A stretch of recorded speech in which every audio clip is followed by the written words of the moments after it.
আসসালামু আলাইকুম। এসএসসি 2025 সালে পরীক্ষার্থীরা তিনটি কারণে এখানে সকল শিক্ষার্থী পাশ করেছে, মানে বোর্ড চ্যালেঞ্জের এখানে সকল শিক্ষার্থীকে মূল্যায়ন করা হয়েছে। তো এই ভিডিওটাতে আমি দেখাই দিব, প্রমাণ সহকারে দেখাই দিব যে তোমাদের লিখিত খাতায় কিভাবে গ্রেস নাম্বার দিয়ে তোমাদেরকে পাশ করে দেওয়া হয়েছে, এটা সরাসরি আমি ভিডিওতে দেখাই দিব।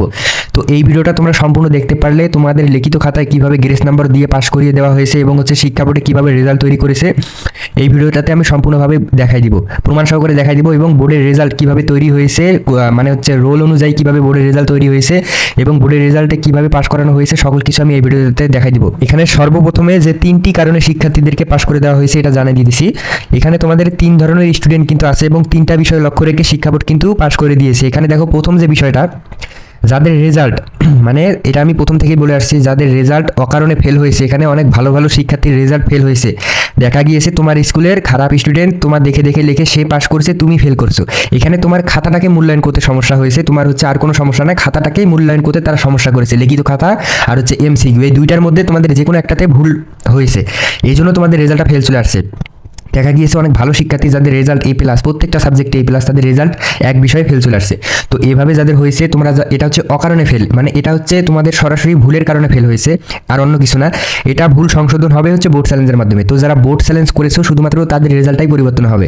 এখানে বোর্ড চ্যালেঞ্জে শুধু তোমাদের রোলটাই এখানে নেওয়া হয়েছে। তোমরা অনেকেই কমেন্ট করেছো যে ভাই আমরা তো বোর্ড চ্যালেঞ্জ করি না, আমরা ফেল করেছি, তাহলে আমাদের রেজাল্টটা কি পরিবর্তন হবে? না, তোমাদের রেজাল্ট পরিবর্তন হবে না। এখানে যারা বোর্ড চ্যালেঞ্জ করেছে তাদের রোলটা কিন্তু সরাসরি শিক্ষা বোর্ডে চলে আসছে এবং তারা রোলটা PDF আকারে তৈরি করে পুনরায় আবার শিক্ষকের কাছে কিন্তু পাঠিয়ে দিয়েছে তোমাদের খাতাগুলো। এখন শিক্ষকেরা তোমাদের খাতায় অনেক সুন্দরভাবে মূল্যায়ন করেছে, ভিতরে কি কি লিখছো এগুলো সব সম্পূর্ণ আবার পুনরায় কিন্তু দেখছে, তারা দেখে ফাইনাল একটা রেজাল্ট কিন্তু এখানে দিয়েছে। তো এখানে ইনশাল্লাহ যারা এভাবে ফেল করেছো তোমাদের রেজাল্টটা ইনশাল্লাহ পরিবর্তন হয়েছে, এই নিয়ে কোনো টেনশন করবে না। এখানে প্রথম নাম্বার যে অপশনটা আমি বলে দিলাম, এটা কিন্তু মানে যারা অকারণে ফেল করেছে এখানে ইনশাল্লাহ তোমাদেরকে মূল্যায়ন করেছে। দ্বিতীয় নাম্বার যে শিক্ষার্থী পাশ করেছে, এখানে দেখো তোমাদের মধ্যে অনেক শিক্ষার্থী আছে যারা 1 থেকে 2 নাম্বার এভাবে শর্টের কারণে দেখা গিয়েছে তুমি 33-এ পাস কিন্তু তুমি পেয়েছো কত 30 পেয়েছো বা 31 পেয়েছো, এক্ষেত্রে তুমি ফেল করেছো। তো এই ক্ষেত্রে যারা এভাবে ফেল করেছো এখানে তোমাদের অবশ্যই 2 থেকে 3 নাম্বার পর্যন্ত শিক্ষকেরা এখানে দিয়েছে, এটা বলবে না শিক্ষকেরা, কিন্তু এটা 100% দিয়েছে। এখন কিভাবে দিল এটা আমি তোমাদের জানিয়ে দিয়েছি। দেখো তোমাদের যাদের লিখিত পরীক্ষায় রেজাল্ট ফেল চলে আসছে বা এমসিকিউতে ফেল চলে আসছে, এটা কিন্তু তোমরা বুঝতে পারতেছো না যে ভাই আমি লিখিত পরীক্ষায় ফেল করছি না এমসিকিউতে ফেল করছি, আমি দেখতে পারি নাই। তো এই ক্ষেত্রে তোমাদের যদি লিখিত পরীক্ষার ক্ষেত্রে রেজাল্টটা ফেল চলে আসে, সেক্ষেত্রে তুমি যদি এমসিকিউ অংশে বেশি নাম্বার পাও, আমি একটা উদাহরণ দিয়ে তোমাদের বুঝাই দিয়েছি। সাপোজ ধরো তুমি লিখিত পরীক্ষায় 30 নাম্বার, লিখিত পরীক্ষায় তুমি 50 নাম্বার পেয়েছো, কিন্তু এমসিকিউতে তুমি পেয়েছো কত 5 নাম্বার পেয়েছো, এক্ষেত্রে তোমার রেজাল্টটা কিন্তু ফেল চলে আসছে এমসিকিউতে। 5 নাম্বার পাওয়ার কারণে তোমার রেজাল্ট ফেল চলে আসছে, কিন্তু তুমি যে লিখিত পরীক্ষায় 50 নাম্বার পেয়েছো এটার জন্য কিন্তু পুরোটা রেজাল্টই তোমার ফেল চলে আসছে, মানে 33-এর উপরে পেয়েও তোমার রেজাল্ট ফেল চলে আসছে। তো এক্ষেত্রে এমন শিক্ষার্থী যারা আসো তাদের ক্ষেত্রে সরাসরি কিন্তু পাশ করে দেওয়া হবে। কীভাবে আমি বলে দিতেছি, তুমি যে লিখিত পরীক্ষায় 50 নাম্বার পেয়েছো এটা সরাসরি এমসিকিউতে চলে যাবে, মানে লিখিত পরীক্ষার নম্বরটা তার শিক্ষা বোর্ডের কর্মকর্তারা একটা প্রসেসিংয়ের মাধ্যমে এই রেজাল্টটা এমসিকিউতে নিয়ে যাবে, তারা নিয়ে যেয়ে দুইটা রেজাল্ট একত্রিত করে তোমাদের ফাইনাল একটা রেজাল্ট এখানে তৈরি করে ইনশাল্লাহ রেজাল্টটা পাস করে দিয়ে দিবে। তো এখন অনেক শিক্ষার্থীর প্রশ্ন যে ভাইয়া আমার তো লিখিত পরীক্ষায় পাস চলে আসছে কিন্তু এমসিকিউতে ফেল হয়েছে, সেক্ষেত্রে কি আমার এমসিকিউতে নাম্বার দেওয়া হবে? তো হ্যাঁ, এখানে অবশ্যই তোমার লিখিত পরীক্ষার খাতা থেকে এমসিকিউতে সরাসরি তারা প্রসেসিংয়ের মাধ্যমে এই নাম্বারটা দিয়ে দেবে। এবং অনেক শিক্ষার্থী দেখা গিয়েছে এটার বিপরীত, দেখা গিয়েছে যে এমসিকিউতে বেশি নাম্বার পেয়েছে কিন্তু লিখিত পরীক্ষায় তারা কম নাম্বার পেয়েছে। এক্ষেত্রে কিন্তু এমসিকিউ এর যে নাম্বারটা এটা ইনশাল্লাহ তোমাদের লিখিত খাতায় প্রসেসিংয়ের মাধ্যমে এই রেজাল্টটা কিন্তু তারা ফাইনাল একটা রেজাল্ট কিন্তু জানাই দিবে।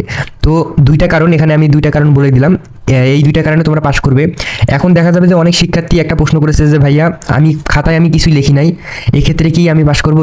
দেখো এখানে খাতায় যারা কিছু লিখবে না এখানে কিন্তু পাস করানো সম্ভব হবে না।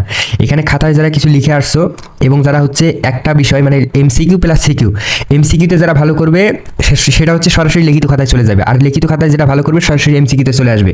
তো এখানে যাদের 1 থেকে 3 নাম্বার পর্যন্ত শর্ট হবে বা যার যত শর্ট হবে, এখানে প্রসেসিংয়ের মাধ্যমে শিক্ষা বোর্ড এই বিষয়টা কিন্তু দেখতেছে, কারণ এবছরে প্রচুর পরিমাণে রেজাল্ট তৈরিতে ভুল হয়েছে, সেজন্য কিন্তু শিক্ষা বোর্ড তোমাদের এখানে অবশ্যই মূল্যায়ন করবে। এক্ষেত্রে দেখা যাবে অনেক ভালো ভালো শিক্ষার্থীর রেজাল্ট ফেল চলে আসছে, এখানে তাদের রেজাল্টটা পরিবর্তন হবে। এবং এখানে আরেকটা গুরুত্বপূর্ণ বিষয় 3 নাম্বার যে বিষয়টা, এখানে রোল নাম্বার, রেজিস্ট্রেশন নাম্বার, বিষয় কোড, সেট কোড, এগুলো অন্য আরেকগুলো ভিডিওতে আমি বলেছি, তো আবারও বলে দিতেছি। এখানে যাদের রোল নাম্বার, রেজিস্ট্রেশন নাম্বার, বিষয় কোড, সেট কোড এগুলো যারা ভুল করেছে এখানে ইনশাল্লাহ তোমাদের মূল্যায়ন করেছে। এখন সর্বশেষ আমি তথ্য জানাই দিয়েছি যে রেজাল্ট কীভাবে তৈরি হয়েছে। এই দেখো প্রত্যেকটা শিটেই দেখো তোমাদের জন্য কিন্তু সুখবর রয়েছে এবছরে, কারণ দেখো প্রত্যেকটা শিটেই তোমাদের রেজাল্ট পরিবর্তন হয়েছে। দেখো এখানে সরাসরি ফেল থেকে কিন্তু সকলকে ডি দেওয়া হয়েছে এবং ফেল থেকে সরাসরি এ প্লাস পেয়েছে। তোমরা একটা বোর্ড চ্যালেঞ্জের রেজাল্ট দেখো, আমি দেখাই দিয়েছি। এই দেখো শিক্ষার্থীর রেজাল্ট, প্রত্যেকটা সিটেই কিন্তু দেখো রেজাল্ট কিন্তু পাস চলে আসে তাদের। তারা দেখো বোর্ড চ্যালেঞ্জ করেছিল, প্রত্যেকটা বোর্ডের মানে হচ্ছে প্রত্যেকটা দেখো সিটেই দেখো পাস চলে আসছে, প্রত্যেকটা সিটেই কিন্তু রেজাল্ট পরিবর্তন আছে। দেখো রোল অনুযায়ী দেখো প্রত্যেকটা সিটেই কিন্তু পাস চলে আসছে।